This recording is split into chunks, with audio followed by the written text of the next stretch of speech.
예, 오늘 같이 보실 하나님의 말씀은 구약성경 예레미야입니다. 예레미야 14장 19절부터 22절까지 같이 보도록 하시겠습니다. 예레미야 14장 19절에서 22절까지 제가 봉독해 드리겠습니다.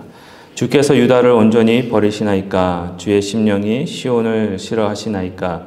어찌하여 우리를 치시고 치료하지 아니하시나이까? 우리가 평강을 바라도 좋은 것이 없고 치료받기를 기다리나 두려움만 보나이다. 여호와여, 우리의 악과 우리 조상의 죄악을 인정하나이다. 우리가 주께 범죄하였나이다. 주의 이름을 위하여 우리를 미워하지 마옵소서. 주의 영광의 보좌를 욕되게 마옵소서. 주께서 우리와 세우신 언약을 기억하시고 패하지 마옵소서. 이방인의 우상 가운데 능히 비를 내리게 할 자가 있나이까? 하늘이 능히 소나기를 내릴 수 있으리이까? 우리 하나님 여호와여, 그리하는 자는 주가 아니시니이까? 그러므로 우리가 주를 앙망하옵는 것은 주께서 이 모든 것을 만드셨음이니이다 하니라. 아멘. 지금 저희가 21세기에 사는 사람들은 모든 면에서 옛날보다 많이 발전하고 또 기술도 많이 개발되었습니다. 그렇죠? 그리고 지금도 저희가 지금 편하게 사용하고 있는 이 전화기만 봐도 얼마나 기술이 발달했는지를 알 수가 있습니다.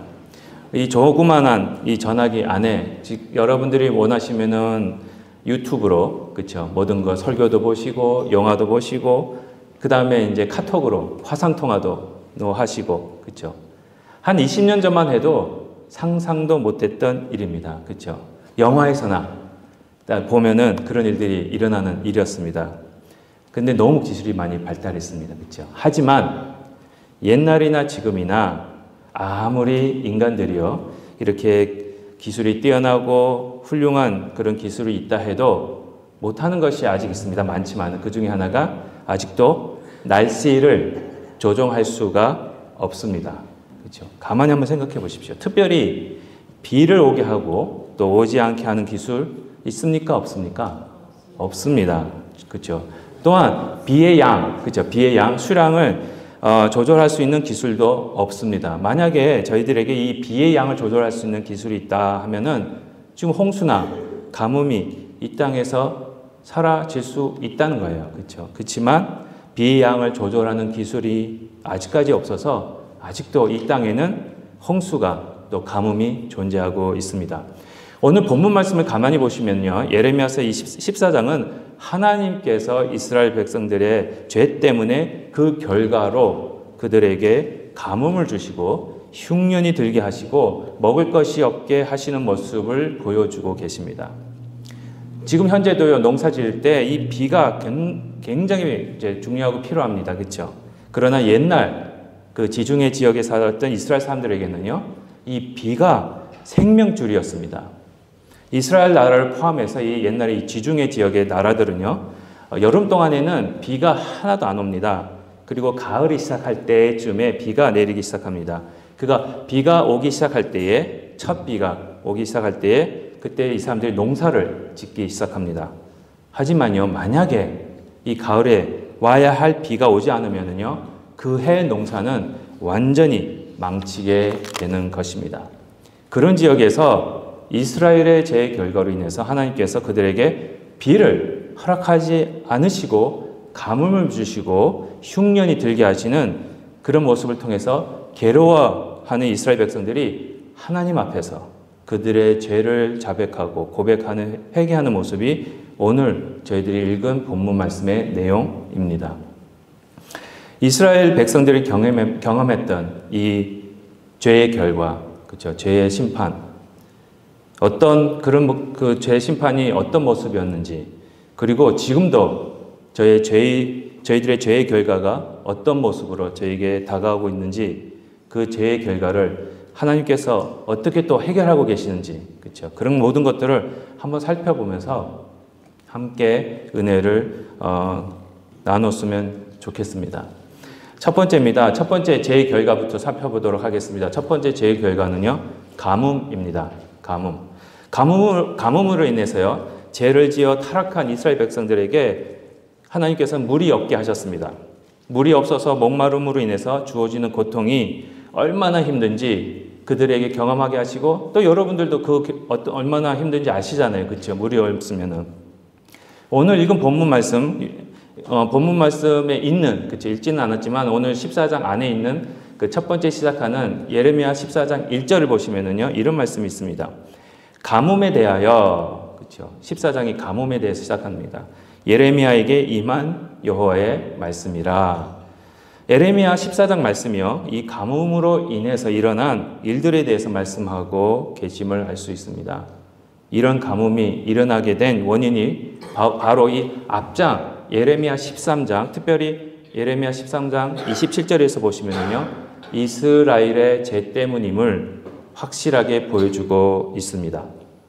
또한 아모스 4장 7절과 8절에 또 이런 말씀이 있습니다. 또 추수하기 석 달 전에, 하나님이 역시 확실하게 날짜를 정해주세요. 추수하기 석 달 전에 내가 너에게 비를 멈추게 하여 어떤 성읍에는 내리고 어떤 성읍에는 내리지 않게 하였더니 땅 한 부분은 비를 얻고 땅 한 부분은 비를 얻지 못하여 말랐음에 두세 성읍 사람이 어떤 성읍으로 비틀거리며 물을 마시러 가서 만족하게 마시지 못하였으나 너희가 내게로 돌아오지 아니하였느니라. 여호와의 말씀이니라. 이렇게 말씀하면서요, 이 가뭄이 생긴 이유가 그들이 하나님으로부터 멀리 떠났기 때문에, 또 하나님께로 돌아오지 않았기 때문에 그런 결과가 생겼다고 말씀하고 계십니다. 이와 같이 죄의 결과로 말미암아 하나님의 백성들에게 물을 주시지 않으셨다고 오늘 본문에서 말씀하고 계십니다. 물이 없다고 한번 상상해 보십시오. 여러분, 떡을 드셨습니다. 근데 떡을 먹으면 뭐가 생깁니까? 그렇죠. 목이 메이기 시작합니다. 근데 물이 없어요. 여러분들, 어떤 마음이 생깁니까? 떡을 먹다가 목이 막혔는데 마실 물이 없다고 생각해 보십시오. 상상만 해도 얼마나 괴롭습니까? 그렇죠. 그리고 한참을 아침에 샤워하실 때 머리를 비누를 묻혀가지고 다 감고 있는데 갑자기 물이 끊어져. 여러분 어떻습니까? 괴롭습니다. 그렇죠. 제가 지난 6월 달에 그 아프리카의 아비장이라는 곳에 가서 그곳의 교회 지도자들을 섬긴 그런 시간이 있었습니다. 그럴 때에 하루는 아침에 일어났어요. 실제로 일어난 사건입니다. 아침에 일어나서 수업을 하기 전에 이제 준비를 하고 세수도 하고 머리를 감으려고 그러는데 물을 틀려고 하는데 물이 안 나오는 거 있죠. 아프리카는 종종 그렇대요.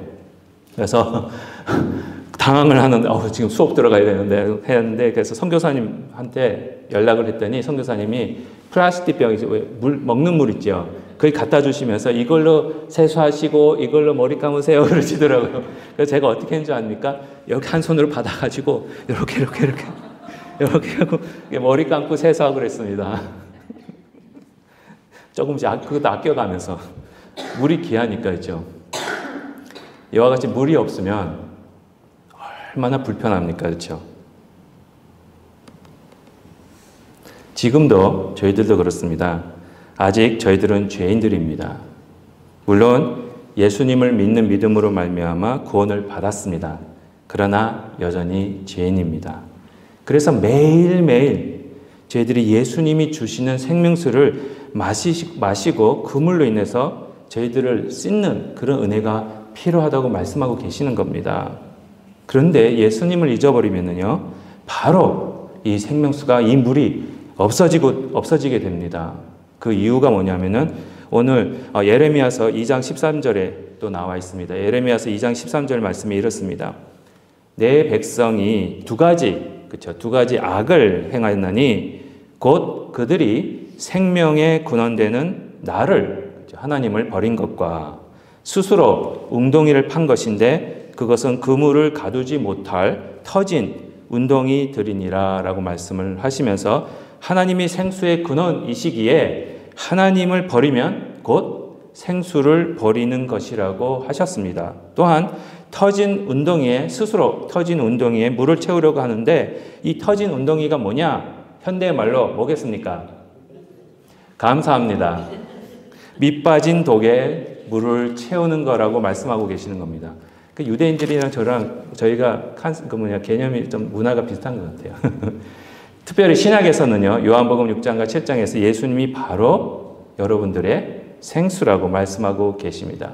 그러므로 인해서 이스라엘 백성들이 하나님을 멀리 함으로 생수의 근원을 버리고 밑 빠진 독에 물을 채우려는 그런 모습과 같이 예수님을 멀리하고 예수님을 잊어버리고 살면은요, 저희들에게는 생수가 멀어지게 될 수밖에 없습니다. 생수가 멀어지게 되고요, 밑 빠진 독에 물을 붓는 그런 삶을 살게 되는 것입니다. 한번 생각해 보십시오. 생수가 없고 밑 빠진 독에 물을 채우려고 열심히 물을 갖다 부어봐도 다 없어지는데, 그러다 보니까 어떻게 됩니까? 목마름은, 갈증은 더 심해집니다. 여러분, 갈증이 심해지면 뭐가 납니까? 속에서 뭐가 나옵니까? 그렇죠. 짜증만 나오는 거예요. 그래서 우리의 삶이, 예수님이 없는 삶은요, 짜증만 가득하게 되는 겁니다. 그럼 과연 예수님을 멀리 한다는 것이 무엇이겠습니까? 그렇죠? 그 대답을 아모스 8장 11절에서 하고 있습니다. 아모스 8장 11절에 이런 말씀이 있습니다. 주 여호와의 말씀이니라. 보라, 날이 이를지라 내가 기근을 땅에 보내리니 양식이 없어 주림이 아니요 물이 없어 가람이 아니요 뭐가 없어서요? 여호와의 말씀을 듣지 못한 기갈이라. 그렇죠? 진짜 심각한 가뭄과 흉년은요, 눈에 보이는 물이 아니고요, 음식이 없어지는 게 아니고요, 하나님의 말씀을 듣지 못하는 것이 진짜로 심각한 가뭄과 기근이라고 말씀하고 계십니다. 그러므로 예수님을 멀리한다는 것은요, 말씀을 멀리하는 것과 같습니다. 말씀을 멀리하시면은요, 그 순간 가뭄과 기근이 저희들 삶 속에 시작이 됩니다. 그러므로 말씀을 멀리할 때 우리에게 목마름과 배고픔이 시작되는 거예요. 나도 모르게. 그렇죠? 우리 안에 생수가 마르기 시작합니다. 그러니까 씻지도 못하고 목마름을 해결하지도 못하고 자연히 모든 것이 어떻게 삶이 굉장히 불편해요. 불편하다 보니까 불편하면 뭐가 생깁니까? 자꾸. 그렇죠? 불평, 불만이 생기기 시작하는 겁니다. 감사가 사라지기 시작해요. 기쁨이 없어지기 시작합니다. 그것이 바로 영적인 가뭄이 들었다는 말씀입니다. 죄가 들어오기 시작하면요, 하나님의 말씀으로부터 멀어지게 됩니다. 하나님의 말씀으로부터 멀어지면요, 자연히 영적인 가뭄이 시작될 수밖에 없습니다. 그래서 생수의 근원이 되시는 예수님을 저희들에게 보내주신 하나님의 은혜가 여기에 있는 겁니다. 지금도요, 우리의 생명수가 되신 예수님이 저와 여러분과 함께 계십니다. 예수님만 저희들의 죄를 해결하실 수 있습니다. 예수님으로부터만 저희들이 참된 생수와 양식을 제공받을 수가 있습니다. 더욱더 말씀을 가까이 하십시오. 말씀을 가까이 함으로 죄에서 점점 더 멀어지고 생수가 되시는 예수님 안에서 항상 만족하고 감사하고 기뻐하시는 이런 영적인 풍년, 그렇죠? 이제 추수감사절 다음 주잖아요. 이 영적인 풍년을 경험하시는 저와 여러분이 되시기를 축복합니다. 두 번째입니다. 두 번째 죄의 결과는 질병이 생깁니다. 이 질병을 위한, 그리고 또한 이 질병을 위한 치료가 없어진다고 말씀하고 계십니다. 오해하지 마십시오. 모든 질병이 다 죄의 결과는 아닙니다. 오해하지 마십시오. 저희들의 육체가 약하기 때문에 죄와는 상관없이 질병에 걸릴 수 있습니다. 여기서 질병이 생긴다라고 그랬을 때, 치료가 없어진다고 그랬을 때 그 의미는 저와 여러분들의 영이, 그렇죠? 병이 들 수 있다는 겁니다. 병이 든다는 겁니다. 죄는요, 저희들의 영이, 저희들의 마음이 병에 들게 합니다. 오늘 본문 14장 19절에서 보시면 이런 말씀이 있습니다. 주께서 유다를 온전히 버리시나이까? 주의 심령이 시온을 싫어하시나이까? 어찌하여 우리를 치시고 치료하지 아니하시나이까? 그렇죠? 우리가 평강을 바라도 좋은 것이 없고 치료받기를 기다리나? 그렇죠? 치료가 없고 두려움만 보나이다. 죄 가운데 있는 이스라엘을 치료하지 아니하시는 하나님의 모습을 보여주고 계십니다. 구약에서요, 죄의 결과는 이 질병과 아주 가깝게 연결시키고 보여주고 계십니다. 출애굽기 15장 26절에 보시면은요. 이르시되 너희가 너희 하나님 나 여호와의 말을 들어 순종하고 내가 보기에 의를 행하며 내 계명의 귀를 기울이며 내 모든 규례를 지키면 내가 애굽 사람에게 내린 모든 질병 중 그죠? 하나도 너희에게 내리지 아니하리니 나는 너희를 치료하는 여호와임이라. 하나님은요 치료하시는 하나님이십니다. 하지만 하나님의 말씀에 순종하고 그 말씀을 지킬 때 그렇죠? 하나님은 치료의 하나님으로 애굽 사람에게 내린 모든 질병들을 내리지 않겠다고 말씀하고 계십니다. 그렇다면 반대로 그렇죠? 반대로 하나님 말씀에 불순종하고 또 우상을 섬기면 어떻게 될까요? 하나님 말씀에 불순종하고 우상을 섬기면은요 하나님께서 그들에게 질병을 내리신다고 말씀하고 계십니다. 그래서 신명기 28장 15절 그리고 27절입니다. 내가 만일 내 하나님 여호와의 말씀을 순종하지 아니하여 내가 오늘 내게 명령하는 그의 모든 명령과 규례를 지켜 행하지 아니하면 이 모든 저주가 내게 임하여 내게 이를 것이니 여호와께서 애굽의 종기와 치질과 계혈병과 피부병으로 너를 치시리니 내가 치유받지 못할 것이다 라고 말씀을 하시는 겁니다. 한번 생각해 보시기 바랍니다. 여러분들이 질병에 걸린 나무들을 병에 걸린 나무들을 어떻게 하십니까? 그렇죠. 만약에 여러분이 한국에서 품종이 제일 좋은 배나무를 한국에서 가지고 오셨습니다. 그리고 뒤뜰에 심으셨습니다. 그런데 안타깝게도 그 배나무가 병이 들어버렸어요. 그러면 그 나무를 어떻게 하시겠습니까? 잘라서 버립니다. 그렇죠? 왜? 병이 들어버렸기 때문에. 아무리 그 배가 아무리 좋은 품종이 좋은 나무라고 해도 병에 걸리면 뽑아서 잘라서 밖에 버릴 수밖에 없습니다. 그러면 병든 이 배나무를 뽑아서 밖에 버리시는 이유가 뭡니까? 병에 걸렸다고 왜 다 버리세요? 병에 걸리면 결과적으로 그 나무가 뭘 못합니까? 죽습니다. 죽는다는 말은 뭘 못한다는 거죠? 기능을 못하지, 뭐를? 그렇죠. 여러분들이 배나무를 사오셔서 배나무를 심으시는 목적이 열매를 따먹기 위한 건데 병에 걸리면 열매를 맺히지 못하잖아요. 그렇죠? 그래서 열매를 맺히지 못하기 때문에 결국에는 뽑아서 그 나무는 버려짐을 당하는 것입니다. 똑같습니다. 저희도 마찬가지입니다. 하나님은 저희들에게 열매를 위해서 심으셨습니다. 근데 죄로 인해 저희 영혼이 병들면서 저희들이 열매를 맺힐 수가 없게 됩니다. 열매를 맺히지 못하기 때문에 결국에는 어떻게 해요? 뽑혀서 버려짐을 당하는 것입니다. 그럼 하나님께서 우리로부터, 이 교회로부터 어떤 열매를 원하고 계시겠습니까, 여러분? 어떤 열매가 하나님은 저희들에게 원하고 계십니까? 여러 가지가 있습니다. 여러 가지가 있는데 특별히 여러분이 딱 생각나시는 갈라디아서 5장에 나오는 뭐죠? 성령의 9가지 열매. 성령의 9가지 열매가 뭡니까?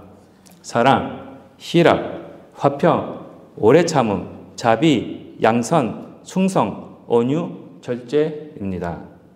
죄는요, 저희들을 병들게 하고 이런 열매가 맺히지 못하게 합니다. 그래서 죄 가운데 사는 저희들은요, 뭐가 생깁니까? 사랑 대신에 미움, 희락 대신에 절망과 불평, 화평 대신에 원수 맺는 거, 싸우는 거, 오래 참음 대신에 황급한 마음, 급한 마음, 그렇죠?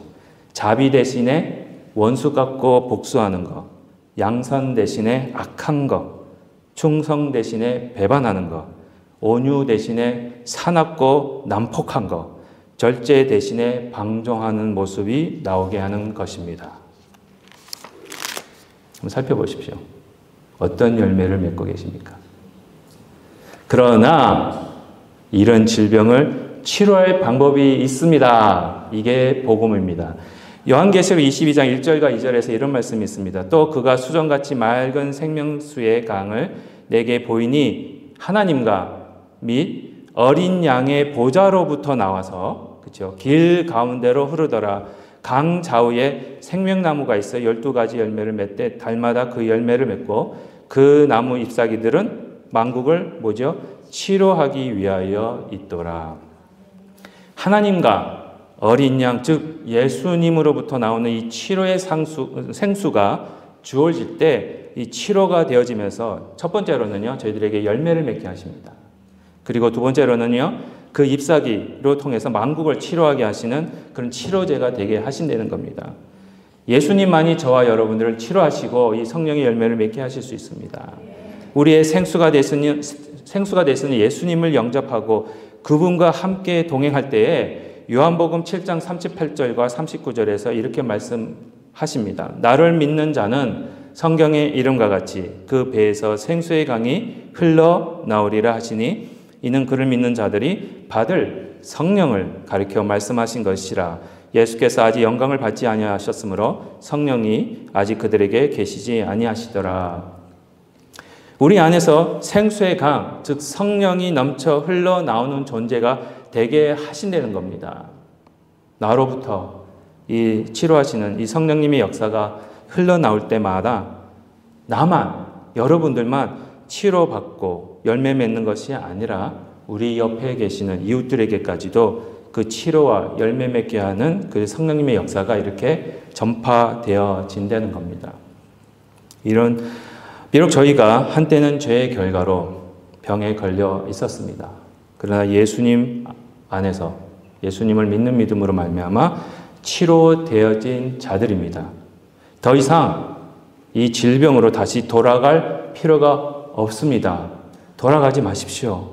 항상 성령 안에서 건강하시고 이 세상에서 하나님의 선한 능력을 나타내시는 저와 여러분 그리고 이 교회가 되시기를 기도합니다.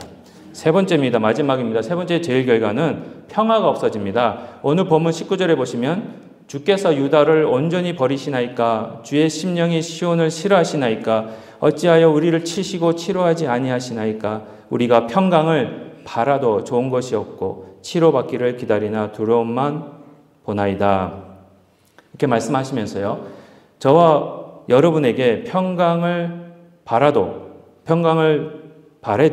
좋은 것이 없다고 제가 저희 안에 들어오면은요 없다고 고백하는 모습을 이 말씀을 통해서 또 평강이 없어지는 것이 죄의 결과임을 보여주고 계십니다. 오늘 특별히 읽지는 않았지만 에레미야서 14장 24절에 보시면은 이런 말씀이 있습니다. 그들이 금식할지라도 내가 그 부르짖음을 듣지 아니하겠고 번제와 소제를 예배를 아무리 열심히 드릴지라도 내가 그것을 받지 아니할 뿐 아니라 칼과 기근과 전염병으로 내가 그들을 멸하리라 라고 하시면서 이스라엘의 죄 때문에 아무리 그들이 금식 기도를 하고 번제와 소제를 드려도 하나님께서 그 기도와 예배를 받지도 듣지도 않으시고 제사도 받지 않으실 것이라고 말씀하고 계십니다. 그리고 또한 이 말씀에서 보시면 칼이 있을 것이라고 하시는데 여기서 칼이란 뭐겠습니까? 전쟁입니다. 죄의 결과로 결국에는 이스라엘은 바벨론의 전쟁 포로로 잡혀가게 됩니다.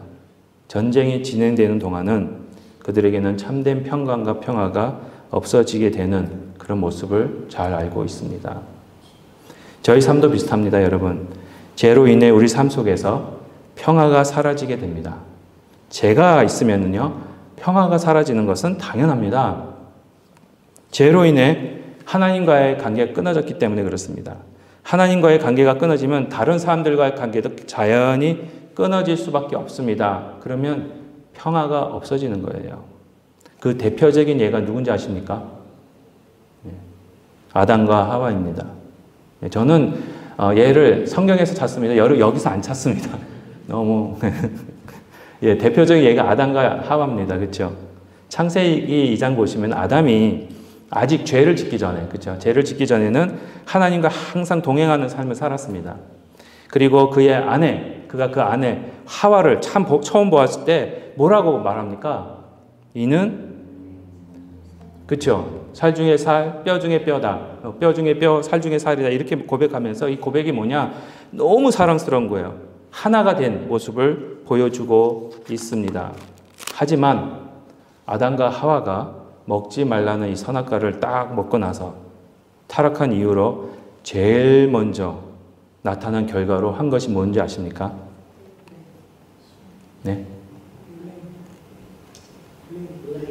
그쵸. 그 전에, 그 전에 또 있어요. 잠깐만 기다리시면 돼요.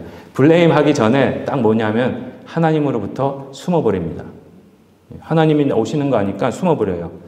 죄를 짓기 전에는요, 하나님을 만나는 것이 행복이었습니다. 죄를 짓고 나서는 하나님을 만나는 것이 불편해졌어요. 하나님으로부터 피하고 싶어지고 숨어버리는 그런 적의 관계, 그리고 원수의 관계가 되어버린 겁니다. 죄가 들어오면은요, 예수님이 불편해져요. 죄가 오면은요, 기도하는 게, 말씀 보는 게 불편해져요. 이와 같이 하나님과의 관계가 끊어지니까 그 다음에 오는 게 아담과 하와의 관계가 끊어지게 됩니다. 블레임하는 게요. 서로 하나로서 사랑하던 관계가 어떻게 됩니까? 원망하고 책임을 떠넘기는 그런 관계가 됩니다. 그렇죠? 첫 번째 부부싸움을 한 거예요. 특별히 창세기 3장 16절 보시면은요, 다스리는 관계, 또 다스림을 받는 관계로 변해버립니다. 심지어 인간과 인간과의 관계뿐만 아니라 창세기 9장에 보시면은요, 사람과 짐승 사이의 관계도 끊어져 버려요. 이 평화로운 관계가 아니라 서로 무서워하는 관계로 바뀌어 버립니다. 이와 같이 죄는요, 하나님뿐만 아니라 사람과 사람 사이, 그리고 사람과 동물과의 관계마저 망쳐버리고 그런 안 좋은 결과를 주고 말았다는 것입니다. 서로 경쟁하고 싸우고 전쟁하는 관계가 되어버린 것입니다. 그래서 이 세상이 전쟁으로 가득 찬 거예요, 지금. 이런 관계를 다시 타락 전의 관계로 회복하시기 위해서 하나님께서 예수님을 보내주신 겁니다. 그래서 이사야서 53장 5절에 이런 말씀이 있습니다. 그가 찔림은 우리의 허물 때문이요 그가 상함은 우리의 죄악 때문이라. 그가 징계를 받음으로 우리는 뭘 누리죠? 평화를 누리고 그가 채찍에 맞음으로 우리는 뭘 받았죠? 나음을 받았더라. 예수님께서 우리들의 죄 때문에 찔림을 당하시고요, 상함을 입으시고 징계를 받으심으로 여러분들에게는 평화를 주셨다라고 말씀하고 계십니다. 십자가 사건을 통해서 하나님과 저희들의 여러분들의 관계를 회복하셨습니다. 원수 관계가 아니라 아버지와 자녀의 관계로 회복하셨습니다. 하나님과의 관계가 회복되니까 다른 사람과의 관계가 저절로 회복이 되는 거예요. 그래서 나의 이웃을 나의 몸과 같이 사랑하게 되는 그런 존재로 다시 태어나게 된다는 겁니다. 그게 거듭남입니다. 심지어 다른 동물들과도 관계가 회복이 됩니다. 그래서 이사야서 11장에 너무나도 잘 아시는 말씀 있잖아요. 이리와 어린 양이 함께 살고 젖먹는 아이가 독사의 구멍에서 장난하며 젖된 어린아이가 독사의 굴에 손을 넣어도 상함이 없는 평화와 평강이 가득 차게 되는 그런 세계가 이루어진다는 겁니다. 비록 저희들은 죄인이기에 아직도 하나님과의 관계에서, 아직도 다른 사람들과의 관계에서 완전하고 온전한 평화로운 모습은 없을 수 있습니다. 그런데 여러분 기억하십시오. 이미 하나님께서 공사는 시작하셨습니다. 그래서 빌립보서 1장 6절 말씀에 이런 말씀이 있습니다. 너희 안에 착한 일을 시작하신 이가, 그렇죠? 그리스도 예수의 날까지 이루실 줄을 우리는 확신하노라. 이미 하나님은요, 예수 그리스도 안에 있는 여러분들을, 그리고 여러분들 안에서 이 착한 일, 평화의 일, 사랑하는 일, 용서하는 일을 시작하셨습니다. 이 시작하신 일을 예수님의 날까지, 다시 말씀드리면 예수님이 다시 오실 그날까지 완성하시고 계시는 줄로 믿습니다. 지금 저희들은요, 하나님과 예수님의 사랑 안에서 그 온전해질 날을 바라보면서 지금도 여러분 열심히 사시는 거예요. 가만히 계시면 안 돼요. 계속 거기에 반응하면서 연습하고 훈련하고 하는 모습이 이 교회 안에 있는 것입니다. 점점 예수님이 주신 사랑과 평화 안에서 서로에게 평화를 전파하는 저와 여러분이 되시기를 주님의 이름으로 축복드립니다. 결론적으로 말씀드리겠습니다. 죄의 결과는요, 가뭄과 질병과 전쟁입니다. 죄는요, 저희들에게 목마름과 배고픔과 아픔과 미움과 불만과 불평만을 가져다 줍니다. 그러나 예수 그리스도를 믿는 믿음으로 말미암아 예수 그리스도를 믿는 믿음으로 말미암아 예수님과 하나가 되게 하시고 예수님 안에 거하게 하심으로 인해서 이 생수와 생명의 양식을 주시고 치료해 주시는 이런 평화를 주시는 하나님의 은혜가 여기에 있고요. 그 은혜를 바라보게 하시는 겁니다. 더 이상 죄가 여러분들을 주장하게 하지 마십시오. 죄의 영향력과 그 결과 아래에 사는 자들이 아니라 예수 그리스도 안에서 하나님의 나라에서 사는 자들로 진정한 생수와 치료와 평강을 나누어 주시는 그런 자들로서 그 은혜가 함께 하시기를 예수님의 이름으로 축복드립니다.